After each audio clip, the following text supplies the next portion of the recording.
నమస్తే, నేను Vamsi. Welcome to question hour. Smart phone కంప్యూటర్లకు దూరంగా ఉండటాన్ని డిజిటల్ డీటాక్స్ అంటారనేది చాలామందికి తెలిసిందే. ఆరోగ్యకరమైన జీవితానికి ఇది తొలి అడుగు అని చాలామంది నిపుణులు ఎప్పటి నుంచో చెప్తున్న మాటే. టెక్నాలజీ పెరుగుతోంది. స్మార్ట్ ఫోన్ కంప్యూటర్ వాడకం మన నిత్య జీవితంలో భాగమైపోయాయి అని కాదు, అవి లేనిదే రోజు గడవదు, పూట గడవదు, క్షణం కూడా ముందుకు సాగదన్న పరిస్థితులు ప్రస్తుతం కనిపిస్తున్నాయి. వీటిని ఎక్కువగా వాడటం వల్ల సమస్యలు వస్తాయని తెలిసినా వాడలేని పరిస్థితుల్లోనే మనం ఉన్నామా? శారీరక మానసిక ఆరోగ్యంపై ప్రతికూల ప్రభావం ఖచ్చితంగా చూపుతుందనేది ప్రతి ఒక్కళ్ళకి తెలిసిందే. చాలామంది తీవ్ర ఒత్తిడికి కూడా లోనవుతున్నారన్న పరిస్థితులు కూడా ప్రస్తుతం కనిపిస్తున్నాయి. అనారోగ్యం బారిన కూడా పడుతున్నారు. వీటికి దూరంగా ఉండటం వల్ల నిద్ర నాణ్యత మెరుగుపడుతుందని నిపుణులు చెబుతున్నా ఉండే పరిస్థితులు ఉన్నాయా? కుటుంబ సభ్యులతో ఎక్కువ సమయం గడపడం వల్ల కూడా ఒత్తిడిని తగ్గించుకోవచ్చని మానసిక నిపుణులు చెబుతూ ఉన్నారు. ముఖ్యంగా పిల్లల విషయంలో చాలా జాగ్రత్తలు తీసుకోవాలని నిపుణులు హెచ్చరిస్తున్న పరిస్థితి కూడా కనిపిస్తుంది. ఎక్కువ మంది తల్లిదండ్రులు తమ పనులు ఈజీగా అవ్వాలంటే పిల్లలకు ఫోన్లు ఇచ్చి కూర్చోబెట్టేస్తున్న పరిస్థితులను కూడా మనం నిత్యం ఎక్కడో ఒక చోట చూస్తూనే ఉన్నాం. కానీ అది వారి భవిష్యత్తుకు ఎంత ప్రమాదకరమో నిపుణులు హెచ్చరిస్తున్నారు. తల్లిదండ్రులు ఆ నిపుణుల సలహాలను గ్రహించలేకపోతున్నారా? పిల్లలకు భోజన సమయంలో నిద్రకు ముందు ఫోన్లు ఉపయోగించకుండా నియమం పెట్టాలని మానసిక వైద్యులు చెప్పటం కాదు, ఓ రకంగా హెచ్చరిస్తున్నారు. తల్లిదండ్రులు కూడా ఫోన్ వినియోగంలో పిల్లలకు ఆదర్శంగా ఉండాల్సిన పరిస్థితి ఉంటుంది. అసలు డిజిటల్ డీటాక్స్తో కలిగే లాభాలేంటి? పిల్లల్లో స్క్రీన్ వ్యసనాన్ని తగ్గించే మార్గాలున్నాయా? రాత్రిపూట ఫోన్లను ఎలా దూరం పెట్టాలి? రోజువారీ జీవితంలో ఫోన్ వాడకాన్ని ఎలా కొలమానం ఏమైనా ఉంటుందా? ఏ విధంగా క్యాలిక్యులేట్ చేయాలి? ఫోన్ కంప్యూటర్లకు దూరంగా ఉండటం సాధ్యమయ్యే పనేనా? ఇదే అంశానికి సంబంధించి ఈరోజు ఐనౌస్ క్వశ్చన్ అవర్లో మనతో మాట్లాడేందుకు ముత్యాల బాలాజీ గారు, ప్రముఖ సైకాలజిస్ట్, మనకు అందుబాటులో ఉన్నారు. అదేవిధంగా సాయి కృష్ణ గారు, ప్రముఖ సాంకేతిక నిపుణులు, మనకు అందుబాటులో ఉన్నారు. డాక్టర్ గారు నమస్కారం. అదేవిధంగా సాయి కృష్ణ గారు నమస్కారం. Good evening sir. హలో అండి, గుడ్ ఈవినింగ్. నమస్కారం వంశీ గారు, మీకు ఐ న్యూస్ ప్రేక్షకులకి అలాగే సాయి కృష్ణ గారికి అందరికి good evening all of you. మీరు చాలా మంచి టాపిక్ తీసుకున్నారు.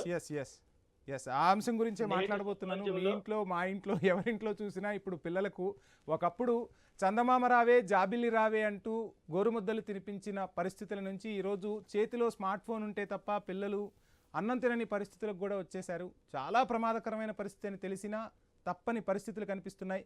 డిజిటల్ డీటాక్స్ గురించి ఈరోజు మనం మాట్లాడుకుంటున్నాం. అసలు ఇది సాధ్యమయ్యే పనేనా? ఏ విధమైన సలహాలు ఇవ్వాలనుకుంటున్నారు? ఏం చెప్పదలుచుకుంటున్నారు? సార్, స్మార్ట్ ఫోన్ అనేది ఇప్పుడు మనిషి జీవితంలో భాగం అయిపోయింది. ఇది పిల్లలు చిన్నప్పటి నుంచే తల్లిదండ్రులు అలాగే స్కూల్స్ నుంచి కూడా ఇది ఒక అలవాటుగా అయిపోయింది. సపోజ్ ఇంతకుముందు ఇప్పుడు మీరు మంచి పాట పాడారు. అలాంటి పాట పాడుతూ తల్లి గోరుముద్దలు తినిపించే పిల్లలకి ఈ రోజు అవి కనుమరుగు అయిపోయాయి. మొబైల్ ఇచ్చి పిల్లలకి తినిపిస్తున్నారు, లేక మొబైల్కి ఇచ్చి తల్లిదండ్రులు వాళ్ళ పనులు చూసుకుంటున్నారు. ఇలాంటి పరిస్థితుల్లో పిల్లలు వాటికి ఎడిక్షన్ అవుతున్నారు. అదే విధంగా స్కూల్లో జాయిన్ చేసిన వెంటనే ఒక క్లాస్ పిల్లలందరికీ కూడా వాట్సాప్ గ్రూప్ ప్రిపేర్ చేసి ఆ వాట్సాప్ గ్రూప్ లో టైం టేబుల్ కానీ, హోంవర్క్ కానీ, డైలీ ఇచ్చే ఏ కార్యక్రమం అయినా కూడా ఆ వాట్సాప్ ద్వారాగానే పిల్లలకి టీచర్లు తెలియజేయడం జరుగుతుంది. అంటే మనం మొబైల్ చూడకపోతే మనకి ఏది కూడా ఇన్ఫర్మేషన్ రాదు అనే స్థితిలోకి మనం వెళ్ళిపోయాం. అలాగే పెద్దలు కూడా ఎనీ ట్రాన్సాక్షన్, ఫోన్ పే కానీ, గూగుల్ పే కానీ, లేక ఒకరికి ఇన్ఫర్మేషన్ పంపించాలంటే వాట్సాప్ లో మెసేజ్ పంపించడం కానీ, ప్రతిదీ కూడా మనం మొబైల్తో అనుసంధానం అయిపోయాం. ఇలాంటి పరిస్థితుల్లో దీనివల్ల కలిగే లాభాలు ఎంతవరకు ఉందో, టెక్నాలజీ అభివృద్ధితో మనిషి ఎంత వేగంగా పరిగెడుతున్నాడో అంతే నష్టం జరుగుతుంది అనేది మన పరిశోధనలు తెలియజేస్తున్నాయి. సాంకేతిక నిపుణులు తెలియజేస్తున్నారు. మాలాంటి సైకాలజిస్టులు కూడా సమాజంలో అవగాహన కలిగించడానికి అనేక కార్యక్రమాల్లో. బాలాజీ గారు చక్కగా ఒక విషయం చెప్పారు మీరు. ఇప్పుడు చాలామంది పిల్లలు అవ్వచ్చు, పెద్దవాళ్ళు అవ్వచ్చు, స్క్రీన్ టైం యూజ్ చేస్తూ ఉన్నాం. పుస్తకాలు చదవాలన్నా కానీ ఆ స్క్రీన్లోనే పుస్తకాలు చదువుతున్న పరిస్థితి కనిపించింది. ఫిజికల్గా మనం బుక్ పట్టుకునే పరిస్థితులు కనిపించట్లే ఎక్కడ. అయితే ఇక్కడ ఇంకొక అంశం ఏంటి అంటే, పిల్లలు అవ్వచ్చు, పెద్దవాళ్ళు అవ్వచ్చు, ఆ స్క్రీన్ టైం చూస్తూ ఉంటారు. సో మన భావోద్వేగాలు ఇవన్నీ కూడా దాంతోనే ముడిపడిపోయి ఉంటాయి. చిన్నపిల్లల నుంచి పెద్దవాళ్ళ వరకు కూడా ఇప్పుడు సమాజంలో జరుగుతున్న మిస్టేక్స్ని చూస్తున్నాం, క్షణికావేశంలో తీసుకుంటున్న నిర్ణయాల్ని చూస్తూ ఉన్నాం. సో ఏంటి అంటే ఎంత దుష్ప్రభావం ఉంటుందో మనకు కనిపిస్తూ ఉంది. ఏ విధంగా ప్రభావం పడుతుంది? మెదడుపై అవ్వచ్చు, మానసికంగా అవ్వచ్చు. మానసిక పరిపక్వత అనేది మనిషి మైండ్ని స్థిరంగా ఉంచాలి, బాడీని కదుపుతూ ఉండాలండి. కానీ ఇప్పుడు అది రివర్స్ అయిపోయింది. మనిషి మైండ్ని ఎక్కువగా పని చెప్తున్నాడు, మైండ్ని ఎక్కువగా ఉపయోగించినాడు, బాడీని మాత్రం తక్కువగా మూవ్ చేస్తున్నాడు. దానివల్ల ఇమోషనల్ బ్యాలెన్స్ అనేది తగ్గిపోతుంటది.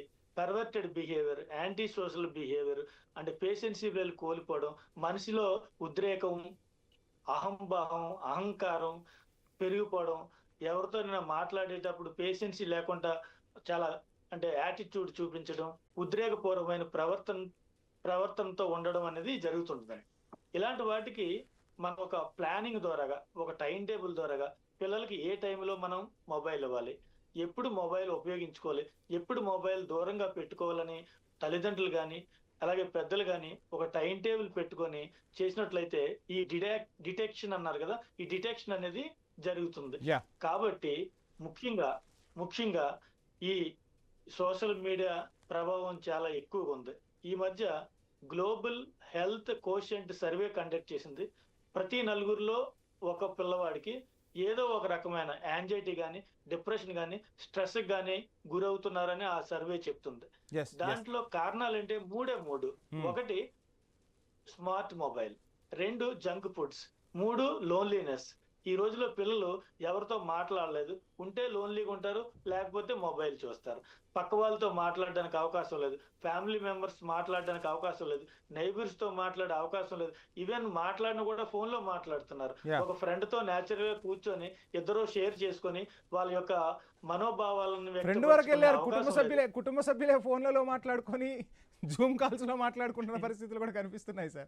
యా వస్తాను మీ దగ్గరికి వస్తాను బాలాజీ గారు మళ్ళీ. సాయి కృష్ణ గారు, సో టెక్నాలజీని ఎప్పుడు కూడా మనం వెల్కమ్ చేయాల్సిందే. టెక్నాలజీతో చాలా మార్పులు వస్తాయి, కానీ ఆ మార్పులు ఒక రకంగా మన సంస్కృతిని, సాంప్రదాయాలనే కాదు, మన ఆరోగ్యాలను, మన భవిష్యత్తును కూడా కిల్ చేస్తున్న పరిస్థితి కనిపిస్తూ ఉంది. సో చాలా మొబైల్స్ మనం యూజ్ చేస్తూ ఉంటాం. మొబైల్స్ని ఏళ్ల తరబడి యూజ్ చేసేవాళ్ళు కూడా ఉంటారు. ప్రతి ఒక్కళ్ళకి ఇప్పుడు అది అవసరం అయిపోయింది.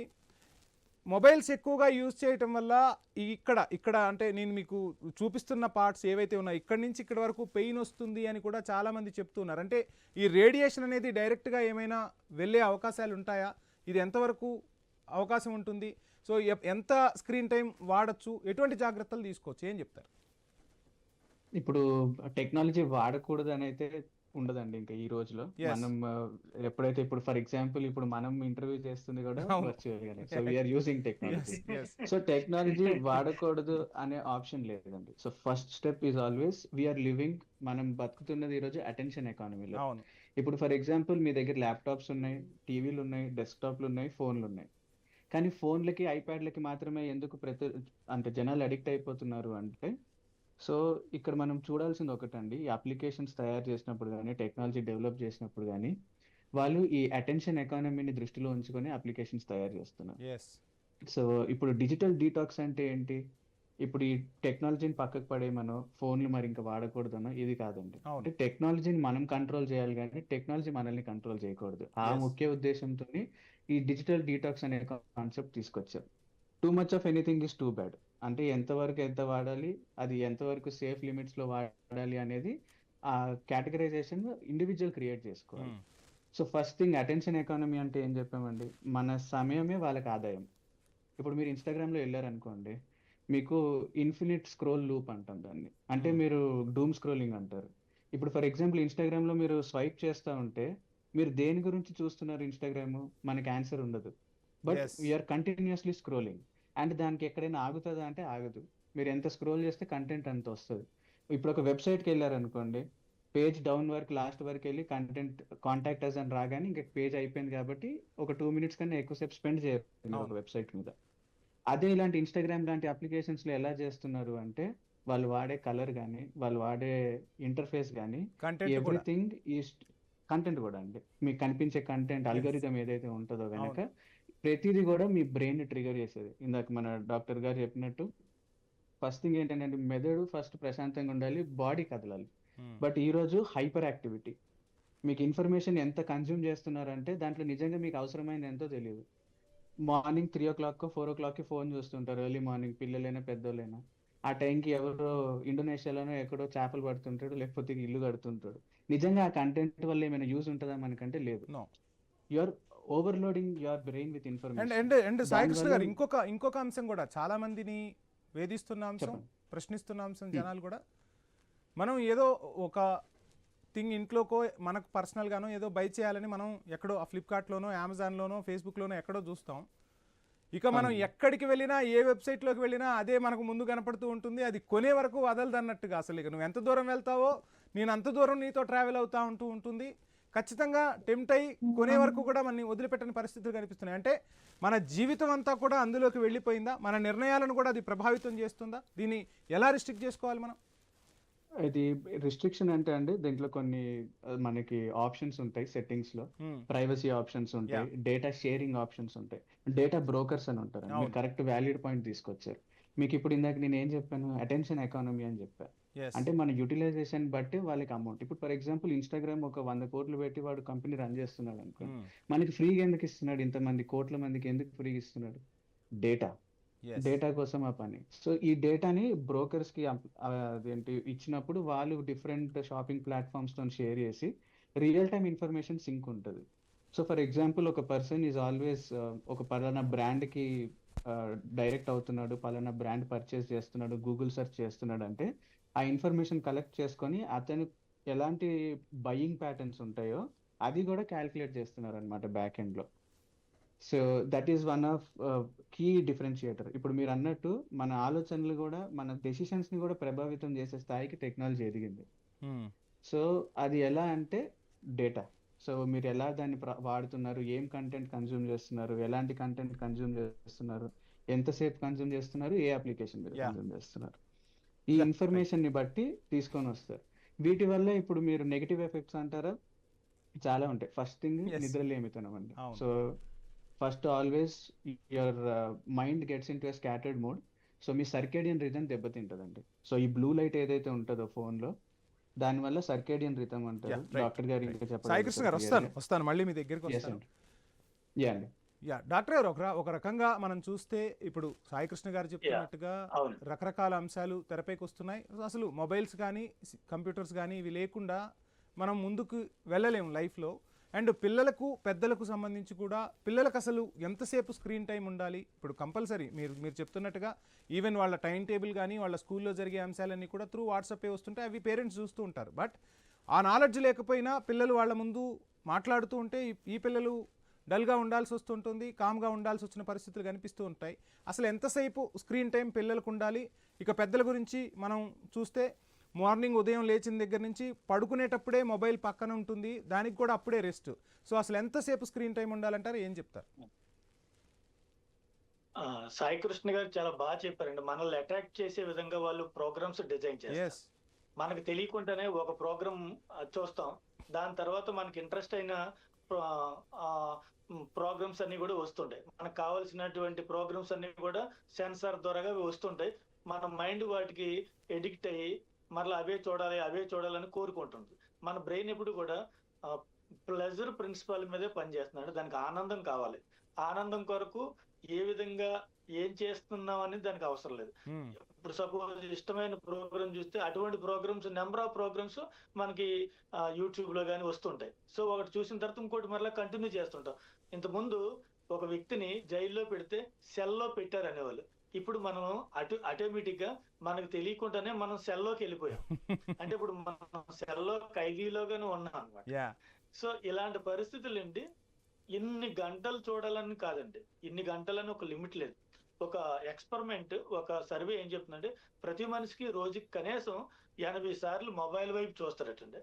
అంటే ప్రతి 12 నిమిషాలకి ఒకసారి మొబైల్ వైపు చూస్తాడు. అంటే ఫోన్ వచ్చినప్పుడు చూడడం వేరు, లేక మెసేజ్ వచ్చినప్పుడు చూడడం వేరు. ఫోన్ వచ్చినా రాకపోయినా మన మనసు అంటే మన కళ్ళు ఆటోమేటిక్ గా మొబైల్ వైపు వెళ్ళిపోతున్నాయి. అంటే మనం అంతా దానికి వ్యసనపరులు అయిపోయాం, ఎడిక్ట్ అయిపోయాం. కాబట్టి ప్రతి ఒక్కరూ అవసరం అనవసరం అనేది ఒక నిర్ణయానికి రావాలి. అంటే డెసిషన్ మేకింగ్ అంటాం. ఒక వ్యక్తి, ఇది ఇండివిజువల్ డిసిప్లిన్ అండి. నేను ఇంతసేపు ఈ పని చూడాలి అంటే, సపోజ్ ఒక లెసన్ చదువుకోవాలి ఒక స్టూడెంట్, ఈ లెసన్ చదవడానికి ఒక 45 మినిట్స్ పడుతుంది. సో 45 మినిట్స్ చూసి కాసేపు మరలా రెస్ట్ ఇచ్చి అప్పుడు ఆ కళ్ళు నీటితో కలుపుకోవడం కానీ, లేక కొద్దిగా రెస్ట్ ఇవ్వడం కానీ, లేక చల్లటి గాలికి తగిలేలా కొంచెం ఇంటి బయటికి వెళ్ళడం కానీ, పచ్చని మొక్కలు చూడడం కానీ, అప్పుడు చూస్తే మళ్ళీ రిఫ్రెష్ అయ్యే అవకాశం ఉంటుందండి.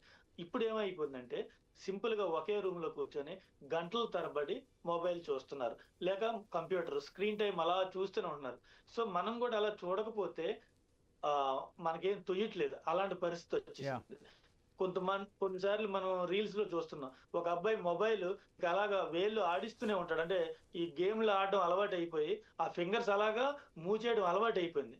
ఆ మొబైల్ ఆడినా ఆడకపోయినా ఆ ఫింగర్స్ మాత్రం అలా మూవ్ అవుతూనే ఉంటాయి. అంటే మన నర్వస్ సిస్టమ్ అలాంటి ఎడిక్ట్ అయిపోయింది, అంత తీవ్రమైన ఆ అలవాటుకి అలవాటు పడిపోయింది. వ్యసనం ఒక కాబట్టి రకంగా. ప్రతి వ్యక్తి వ్యసనం అయిపోయిందండి. కాబట్టి మనం అందరం కూడా ఏం చేయాలంటే, మనకు అవసరం ఎంత, అనవసరం ఎంత అనేది ముందు ఒక నిర్ణయానికి రావాలి. అవసరం వైపు చూడడం, అనవసరం అయినప్పుడు కొద్దిగా మొబైల్ మన కంటికి కనిపించకుండా దూరంగా పెట్టుకోవాలి. ఎప్పుడైనా సరే ఏదైనా మనకి కంటికి కనిపిస్తే ఆటోమేటిక్‌గా అది మనల్ని అట్రాక్ట్ చేస్తది. మనం ఓపెన్ చేస్తాం, ఏముందని చూస్తుంటాం. మోర్ ఓవర్ ఏంటంటే మనకు సపోజ్ బుక్ పక్కన ఉంటది, పుస్తకం పక్కన, మొబైల్ పక్కన ఉంటది. సో పుస్తకం ఇన్ఫర్మేషన్ ఇస్తది, అలాగే మొబైల్ కూడా ఇన్ఫర్మేషన్ ఇస్తది. కానీ మొబైల్ చాలా కలర్‌ఫుల్‌గా ఉంటది, యా ప్లెజరబుల్‌గా ఉంటది కాబట్టి బుక్ కన్నా మన మొబైల్‌కి ఎక్కువగా అడిక్ట్ అంటే అట్రాక్ట్ అవుతాం. కాబట్టి మన వాళ్ళు ఏం చేయాలంటే అవసరమైనప్పుడు మొబైల్ దగ్గర పెట్టుకోడు, అనవసరమైన ఒక ప్లేస్‌లో మొబైల్ తీసి ఒక దగ్గర పెట్టుకున్నట్లయితే మన మనసుని మనం కంట్రోల్ చేసుకోవడానికి యా అవకాశం ఉంటుంది. రైట్ సార్, సో రైట్ ఇన్ని సార్. గంటలని లిమిట్ లేదు sir. Yeah thank you sir, thank you so much ముత్యాల బాలాజీ గారు, సాయి కృష్ణ గారు, వాల్యుబుల్ ఇన్ఫర్మేషన్ అందించారు. సో మొత్తంగా ఫోన్ అండ్ అదేవిధంగా టీవీకి సంబంధించి కానీ, స్క్రీన్ టైంకి సంబంధించి కానీ రకరకాల అంశాలు తెరపైకి వస్తున్నాయి. ఇవి జీవితంలో ఒక భాగం అయిపోయాయి. కానీ మితిమీరిన విధంగా మనం చూస్తే, అంటే టెక్నాలజీని మనం వాడుకోవాలి కానీ మనల్ని టెక్నాలజీ వాడుకునే స్థాయికి వెళ్తే భవిష్యత్తులో చాలా ఇబ్బందులు ఎదుర్కొనే పరిస్థితులు ఉంటాయి. అది పిల్లలకైనా పెద్దలకైనా ఇబ్బందులే అని చెప్పి నిపుణులు చెబుతున్నమాట. ఇప్పటికైనా స్క్రీన్ టైం అవసరం ఉన్నప్పుడే మనం చూడాలి, తగ్గించుకోవడానికి ప్రయత్నాలు చేస్తే రానున్న రోజుల్లో సామాజికంగా అదేవిధంగా శారీరకంగా కూడా మంచి పరిణామాలు ఉంటాయనేది నిపుణులు చెప్తున్నమాట. ఇది వాళ్ళ కోసం స్టే ట్యూన్.